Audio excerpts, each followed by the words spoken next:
Who was Mark Lifman? The man who met a violent end in the parking lot of the Garden Route Mall in George on November 3, 2024. Mark Lifman was a controversial figure in Cape Town's underworld for decades, though he always claimed to be an innocent businessman with a desire to make a positive impact. Growing up in Rondebosch and later Sea Point, Lifman matriculated from Sea Point Boys High School and began as an entrepreneur early on, selling homemade peanut clusters before branching out into taxis, pies, spices, and eventually, property and security. Over the past 3 decades, Lifman had multiple brushes with the law, becoming a key figure in Cape Town's underworld. Yet, accusations never stuck. He was acquitted of sex charges, alleged drug dealing, and most recently faced charges related to the murder of Brian Weinstein. He was also embroiled in a high-stakes legal battle with former beerhouse owner Randolph Jorberg over a 1 million rand defamation claim. Lifman was born in Cape Town, raised in Rondebosch until the age of 12, before moving to Sea Point. His mother, a teacher, instilled in him a respect for education, though academics never truly captivated him. He grew up with strong ties to his Jewish heritage, attending Temple Israel, and by the time he graduated from Sea Point Boys High in 1984 at 17, he was already showing a unique mix of confidence and ambition. His early business instincts soon shifted from confectionery to real estate, where he found a new calling. At one point, he was selling up to 30 houses per month.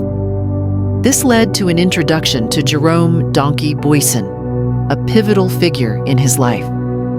In 2001, after purchasing properties in Delft, Lifman ran into trouble when a gang forcibly reclaimed one of his properties. In need of help, he turned to Andre Naude, a well-known bouncer, who introduced him to Booysen. The issue was quickly resolved with a few phone calls, and Lifman reclaimed his property. At the time, Lifman claimed ignorance of Booysen's gang affiliations, believing him to be merely a former rugby star and a building inspector for the city of Cape Town.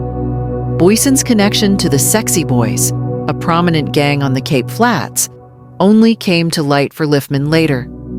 Despite Booysen's gangland ties, Lifman described him as a fantastic guy, and over nearly 2 decades, they not only became close friends, but also business partners in property ventures.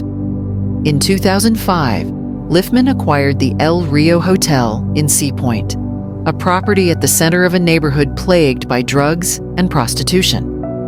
After extensive renovations, Lifman claimed this was a turning point, both for the property and the surrounding area, and credits it as a key moment in his career. "If people ask me where I made my real money, it was from property," he stated. Lifman saw himself as a force for improvement, asserting he wanted to fix things and never be a slumlord. His efforts were noticed, and as the building cleared of criminal activity, property values in Sea Point rose. But his reputation took hits as he became associated with figures like Booysen and Yuri Yulian. Lifman met Yulian, also known as the Russian, at a Sea Point poker club. The two collaborated on various property projects, including the Fairmont Apartments. Lifman saw potential in Yuri and tried steering him toward legitimate business ventures, but Yuri's gambling habits eroded his success. Their partnership ended in tragedy when Yuri and his daughter were shot at a birthday dinner that Lifman attended briefly. Though rumors circulated that Lifman might have tipped off the killers, he denied any involvement, saying he left early, leaving Yuri and his daughter dining together. In another controversy, the Jockey Club of South Africa banned Lifman for life in 2001 from horse racing over allegations of intimidating jockeys in the late 1990s. Around the same time, Cape Town's nightclub security was controlled by Cyril Bika, a powerful figure with connections to police and the Hard Livings, one of the Cape's major gangs. Bika's control ended abruptly in March 2011 when he was gunned down, allegedly following a rift with Ralph Stanfield, who had met Lifman just before Bika's assassination. After Bika's death, there were attempts to unify the various security factions under one nightclub security group, but this initiative failed. Mark Lifman then emerged as the new strongman in the industry, transitioning from his early days of owning taxis and pie shops to becoming a property mogul. However, Lifman's career was riddled with legal troubles, from charges of attempted murder to accusations of running unregistered security operations. In December 2020, he was arrested for the alleged murder of Brian Stanfield, which he adamantly denied. Lifman played a central role in forming a new security outfit called Specialized Protection Services. By 2012, SPS was reported to serve 146 clubs with 350 bouncers trained in martial arts. But competition and betrayal among rival kingpins ultimately led to the shutdown of SPS after a violent episode of underworld assassinations. The shutdown of SPS only temporarily cooled tensions as Lifman and his associates continued to solidify control over nightclub security in Cape Town. In June 2015, a shocking incident on Long Street led to public outrage when a doorman at the popular bar, the Beer House, was fatally stabbed. Employed directly by the beer house's owner, his murder raised suspicions that he was targeted because the establishment had resisted paying for protection services.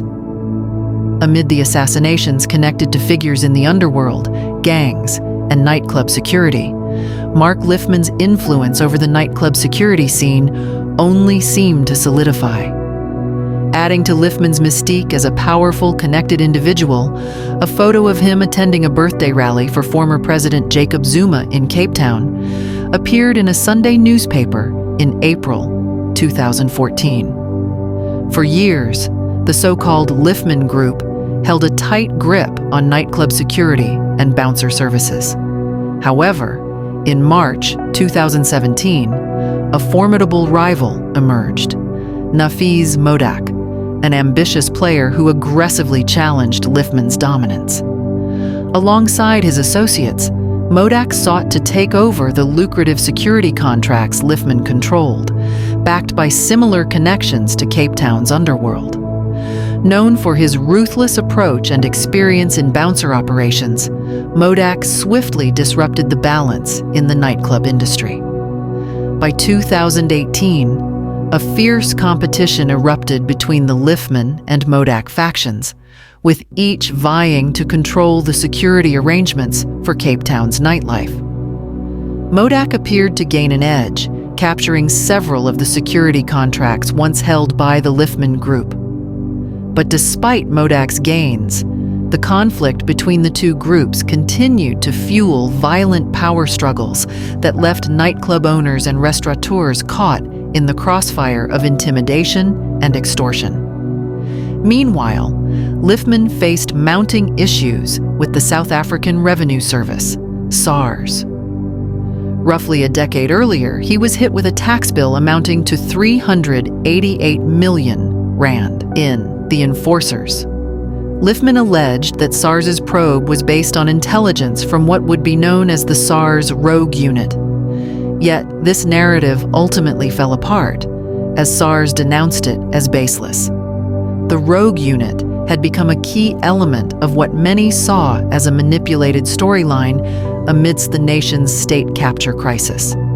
In February 2022, Lifman's tax troubles resurfaced when City Press reported that he was fighting a bid by SARS to liquidate his property business.